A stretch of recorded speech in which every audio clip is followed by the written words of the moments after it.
Guys, for today's video, magre-review po tayo ng isang online lending app. Never ko pa po siyang na-review, but I guess kailangan natin itong gawin kasi somehow, meron merong nangungutang dito sa online lending app na to.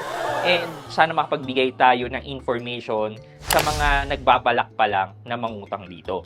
So, sino ba tong si Bene app na to? Okay, sabi dito, madali lang daw mag-apply with one valid ID as a normal online lending app do. And up to 30,000 daw yung pwede nating mahiraman dito. Mababa lang daw ang kanyang APR, kaya medyo na-trigger tayo na i-reviewin to kasi ang APR lang daw niya or ang interest lang daw niya ay up to 20%. So, ito yung mga nakakapintig ng mata ko na pag nakita ko na alam ko naman na medyo hindi yon yung interest na binibigay nila. Okay, so pag-usapan natin si Bene app. Samahan niyo ako, sipak, and let's discuss coming right up.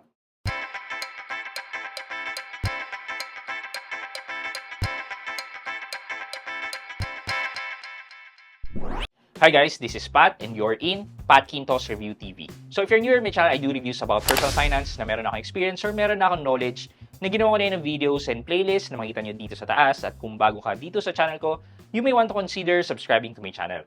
Okay, so guys, panibagong online lending app na naman to.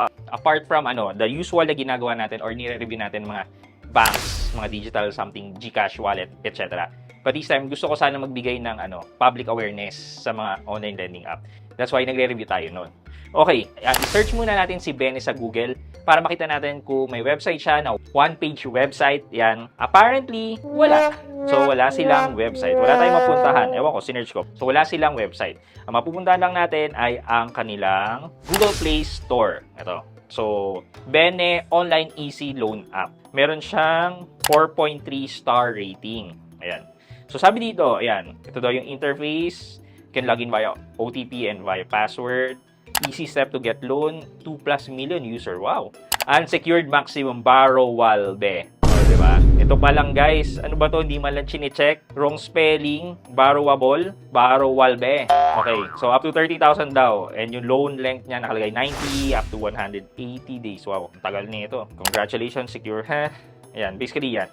Okay. So, click natin about this app para makita natin kung kanino ba to. So, check muna natin. Si Bene ay galing kay Wing of Integrity Lending Corporation. So, sabi niya ay nasa 5th Tower Avenue Building, 5th Avenue Street, Taguig City daw sila. Yeah, tingnan natin yung kanilang SEC registration. Nasa listahan pa naman siya ni SEC. So, ito yung sinasabi ko sa inyo na sabi nila nasa 20% lang daw. Ito, impormasyon ng produkto, Tagalog na Tagalog halaga ng loan, minimum daw ng 35 to 30,000. Terms daw ay 90 to 180 days. And then the rate is 5% up to 20% taon-taon. Per annum, taon-taon. Tama naman. So, let's head over dun sa ratings ng mga nag-download to check yung amount and then let's calculate. So, and then also silipin natin kung merong feedback ng harassment. Okay, so check natin. So, syempre, ang sitingnan natin dito ay yung most recent. So, unang-una, sabi ni Clarice Paglinawan, small loans are very useful. The economy has been very tight. Parang hindi siya maayos na review. Ako, feel ko Ito, kay Maria Alma Escolar. Sabi niya, 3.5, this is the amount that is approved to me.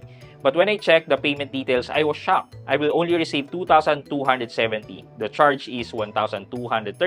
So you will pay almost 5,000 to 6,000. What a scam. Don't ever download it. You cannot delete your account. It means your personal info to this must be a 0-star. Medyo hindi maayos. Agents are rude. Don't ever try this. Ayan. 3,000, 1,500 na service fee. Kimberly Linam, sabi niya good. O, di sige. Untruthful. Good job. Hindi kayo na. Impressive app. Kung kayo umutang dyan, kupal, scammer, yan, bayad ka na, may kaltas ng GCash mo, pero sa apps nila, wala pa bawas. Grabe, ang laki ng kaltas, hindi makatarungan, tapos 10 days lang, need mo nang bayaran.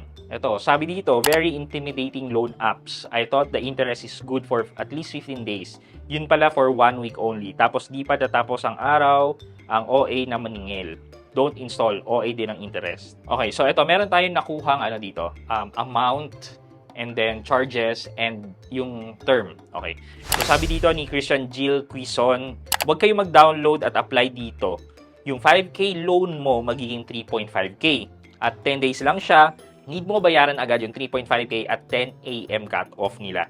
Mahilig mangharas, after yan kahit bayad ka na-delete ng App Store at SEC na yung dating app nila, please wag nyo bigyan sarili ng stress nito. So, thank you po kay Christian Jill Quizon sa information. Basically, 5K na loan, 3.5K ang nakuha and then 10 days. So, kung i-calculate po natin yan, so basically 1,500 divided by 3,500, lalabas na 42.85 or 86% sa loob ng 10 days. Divide natin yan by 10. Lalabas na 4.28% per day. I-multiply natin to by 365 days. Yan. Lumalabas po na nasa 1,564% ang APR natin dito sa Bene. Malayo-malayo sa sinasabi nilang 5 to 20% per annum. Ang kinalculate na po natin ay itong kaltas ng 1,500 na pwede kasi nilang sabihin na service charge yun at hindi siya interest. Pero kasi dahil APR po ang kinakalculate natin, kasama po yung service charge as annual percentage rate. So, hindi po nila madadahilan na hindi naman interest yan, yung 1,500. Service charge yan. Pero yun nga po, sa calculation ng APR natin, kasama ang service charge sa kabuuan sa APR natin. So, nakalculate po pa rin po natin yung annual percentage rate niya or yung somehow parang cost of loan sa isang taon. So, nakita po natin na ang daming red flags, yung mga website na existing, yung advertised interest rate nila, hindi nagtutugma sa binibigay nilang interest rate, sa na-receive na interest rate ng mga reviewers.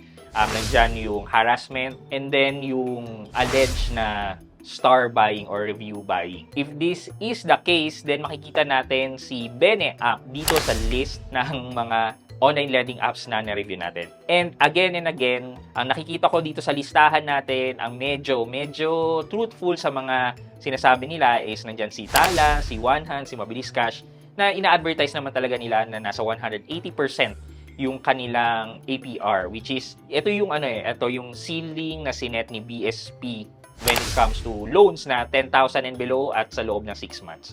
Ayan. So, somehow, kung utang kayo, might as well doon na kayo umutang sa sumusunod sa batas natin, lalo na dun sa ceiling ng interest rate. Ayan. So, sila yon.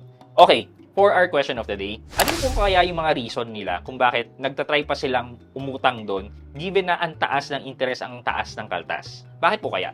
Let me know sa comment section sa baba at may chance po kayong manalo ng 1,000 pesos sa ating weekly GCash giveaway. Yun lamang po for today's video, but before we end this video, mag-shoutout po muna tayo at shoutout kay at Maris Peradilla 05. Shoutout po Kuya Pat sa next vlog. God bless. At Maris Peradilla 05, shoutout din po sa inyo. Maraming salamat sa panonood at pagsuporta ng aking mga videos. God bless din po sa inyo. I hope you can like this video, leave a thumbs up, and if not, wala nang problema dyan, but continue to support me by subscribing to my channel by clicking the subscribe button and also the bell button sa tabi ng subscribe para makareceive kayo ng latest notifications sa lahat ng upload ko. Again guys, this is Pat Quinto, and you're in Pat Quinto's Review TV. Bye-bye!